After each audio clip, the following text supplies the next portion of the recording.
सम्यक अभियान द्वारा संचालित इंदिरा ज्योति अभियान के तहत इंदिरा ज्योति कलश यात्रा का बालाघाट आगमन हुआ, जिसमें प्रमुख रूप से भास्कर राव रोकड़े अभियान प्रमुख, शैलेंद्र श्रीवास्तव मुख्य समन्वयक, सम्यक अभियान पीसी शर्मा पूर्व मंत्री मध्य प्रदेश शासन का बालाघाट आगमन हुआ। सर्किट हाउस में प्रेस वार्ता लेकर इंदिरा ज्योति अभियान का उद्देश्य बताया गया, साथ ही कहा कि जन जन तक विचार को पहुंचाना है। प्रेस वार्ता में पूर्व मंत्री पीसी शर्मा ने कहा कि आज देश प्रदेश में किसान, युवा और कर्मचारी हर कोई परेशान है। सरकार की नीतियां ही ऐसी हैं। इंदौर की घटना का उदाहरण देते हुए उन्होंने बताया कि यहां पर गंदा पानी पीकर लोगों की जान चली गई है और भाजपा के मंत्री हैं कि अभद्र भाषा कह रहे हैं। ये स्थिति चल रही है। इंदिरा ज्योति को लेकर हम निकले हैं और जन जन तक ये बात पहुंचाना है कि इंदिरा गांधी की जो नीतियां थी वो कितनी कारगर रही हैं। बांग्लादेश को लेकर उन्होंने कहा कि विभाजन होकर अलग हुआ तो उस समय तक कोई समस्या नहीं आई थी, लेकिन आज बांग्लादेश में जो हो रहा है उसमें भाजपा हिंदू राष्ट्र की बात करती है, लेकिन ऐसा कोई अभियान नहीं चलाया गया। ना ही बांग्लादेश में ऐसी घटनाओं की रोक के लिए प्रधानमंत्री ने कुछ कहा है जिससे कि निर्दोष हिंदुओं की वहां जान बच सके। उन्होंने कहा कि भाजपा को केवल वोट की राजनीति करना है, हिंदू मुसलमान में लोगों को उलझाए रखना है। जब भी ऐसी परिस्थितियां बनी हैं तो इंदिरा जी ने डटकर मुकाबला किया और जवाब दिया है। उन नीतियों को फिर से कांग्रेस जन जन तक जाकर मंथन करेगी, आम लोगों को फायदा मिल सके।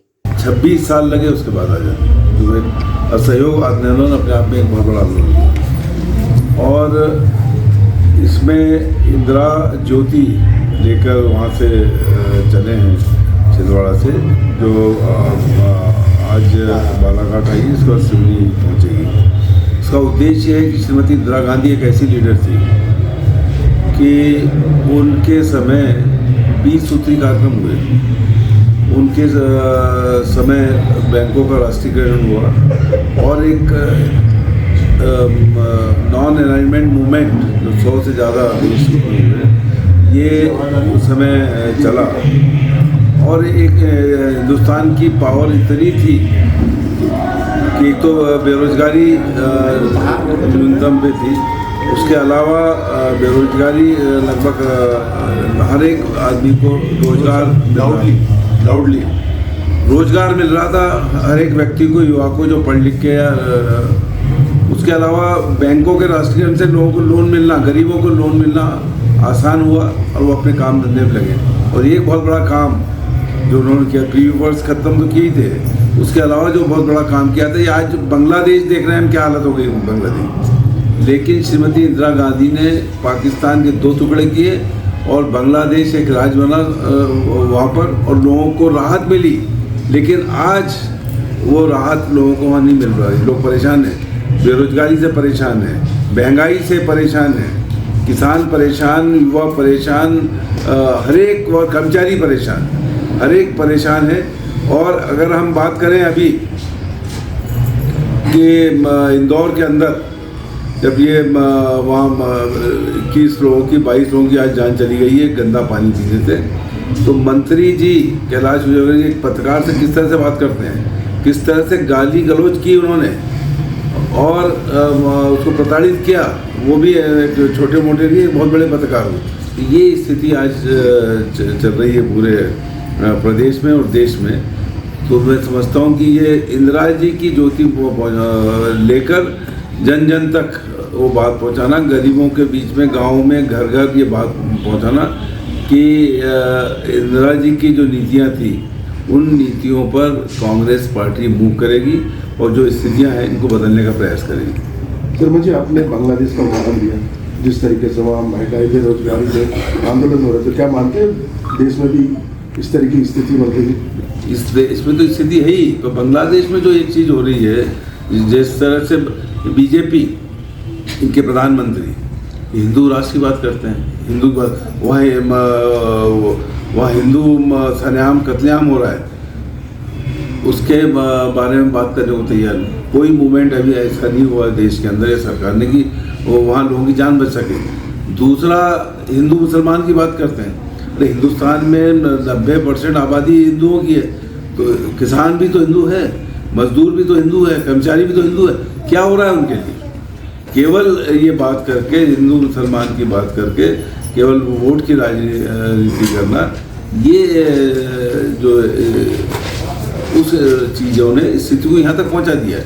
तो इसलिए इंदिरा जी ने इन सब चीज़ों का मुकाबला किया था उनकी उन नीतियों से मुकाबला करके अगर जो हमारे समय सांसद भी रहे और ये सब चीज़ें उस समय हुई, तो उन नीतियों को फिर से कांग्रेस पार्टी जन जन तक जाकर उन सब चीज़ों के लिए लोगों से बातचीत करेगी और ये माहौल जो है, जो आम लोगों को उन सब का फायदा मिल सके, ये बात करेंगे। नहीं, मैंने जो एक दिन पहले ही बालाघाट पहुंचे मंत्री प्रहलाद पटेल ने मनरेगा में बदलाव को सकारात्मक बताया था, जिसके जवाब में पूर्व मंत्री पीसी शर्मा ने कहा कि भाजपा राम की बात करती है, लेकिन योजना के नाम में उन्होंने राम के नाम को ही आखिर क्यों रखा है। महात्मा गांधी राम का नाम लेते थे, रघुपति राघव राजा राम भजन गाया करते थे, उनकी हत्या नाथूराम गोडसे ने की है और अब उनके नाम को हटाकर भाजपा ने योजना की हत्या कर दी है। पीसी शर्मा ने बताया कि इस बदलाव के तहत अब 40% हिस्सा राज्य को देना है, जो पिछले 10% देना पड़ता था, लेकिन सवाल ये है कि ये राशि राज्य सरकार लाएगी कहां से। उन्होंने बताया कि 5 लाख करोड़ से ज्यादा का मध्य प्रदेश कर्जदार है। ब्याज देने के लिए 5,000 करोड़ हर 15 दिन में देने पड़ते हैं और 40% राशि आएगी कहां से। बांग्लादेश के मुद्दे पर उन्होंने कहा कि बांग्लादेश की स्थिति क्या हुई है हमें आंख दिखा रहे हैं, लेकिन अमेरिका से उस वक्त इंदिरा गांधी नहीं डरी थी। अब तो केंद्र सरकार कुछ कहती नहीं है, तभी तो नरेंद्र सरेंडर ये देखने सुनने में आ रहा है। आपको बताएं कि महात्मा गांधी ने 6 जनवरी 1921 को छिंदवाड़ा के चिटनीसगंज से असहयोग आंदोलन की शुरुआत की थी। सम्यक अभियान द्वारा उसी स्थान से 6 जनवरी 2026 से इंदिरा ज्योति यात्रा शुरू की गई है। महाकौशल जोन में यह यात्रा छिंदवाड़ा, नरसिंहपुर, जबलपुर, कटनी, डिंडोरी, मंडला के बाद बालाघाट पहुंची। सभी जिला मुख्यालयों में इंदिरा ज्योति समारोह आयोजित किए जा रहे हैं। तौर पर जिस तरह का माहौल चल रहा है, जगह जगह हो ही रहे हैं। जनता कल ही कांग्रेस पार्टी का जरूर था इंदौर में मार्च, लेकिन आम लोग जुड़े। जब इस तरह की स्थितियाँ होंगी तो आम जुड़ेंगे, और आम जब जुड़ेंगे तो वही मैं समझता हूँ आंदोलन। इसी शर्मा जी, कल बालाघाट में मंत्री प्रहलाद पटेल जी प्रवास पर थे बालाघाट में, उन्होंने जी राम जी योजना पर पत्रकारों से चर्चा की। उनका ये कहना था कि कांग्रेस को, प्रहलाद पटेल जी कल बालाघाट में, उन्होंने कहा कि कांग्रेस को मनरेगा से, मतलब महात्मा गांधी से जितना प्रेम नहीं उतना ज़्यादा नाराजगी भगवान राम से। इसके कारण वो प्रोपेगेंडा फैला रही है मनरेगा के नाम बदले जाने को लेकर। आप क्या सोचते हैं? इनने जो नाम डिराइव किया है वो नाथूराम से किया है ना, भगवान राम से तो नहीं किया है। और राम आखिरी में आ रहे हैं उसमें, उस पूरी योजना में जब नाम ले रहे हैं वो, तो बीपी जी राम, तो राम को तो आखिरी में कर दिया। महात्मा गांधी भी भगवान राम का नाम लेते थे, रघुपति राघव राजा तो शुरू से लेते थे, तो ये तो उनको धकेल के पीछे कर दिया ना राम को। और दूसरा, एक महात्मा गांधी की हत्या नाथूराम गोडसे ने की थी, दूसरी उनकी योजना के नाम से उस योजना का इन्होंने हत्या कर दी, क्योंकि 40% स्टेट का कह रहे हैं, मेरे का भी 10% देना पड़ता था स्टेट को। तो ये लाएंगे कहाँ से 40 में? 5 लाख करोड़ से ज़्यादा का आज कर्जदार है मध्य प्रदेश, और ब्याज देने के लिए 5,000 करोड़ हर 15 दिन में लेना पड़ रहा है। ये 40% आएगा कहाँ से? इसलिए इस योजना का कत्ल कर रहे हैं, जैसा महात्मा गांधी का कत्ल किया। उनका कहना ये भी था कि आज जो है प्रधानमंत्री मोदी जी जो नवाचार कर रहे हैं उससे कहीं ना कहीं कांग्रेस घबरा रही है, कांग्रेस की जमीन। कौन सा नवाचार किया? वो 2 करोड़ लोगों को रोजगार क्यों नहीं दिया? वो 15 लाख हर एक के अकाउंट में आएंगे, वो क्यों नहीं किया? वो काला धन लाएंगे स्विट्जरलैंड से, वो क्यों नहीं लाए? ये चीज़ें कहाँ करें? वहाँ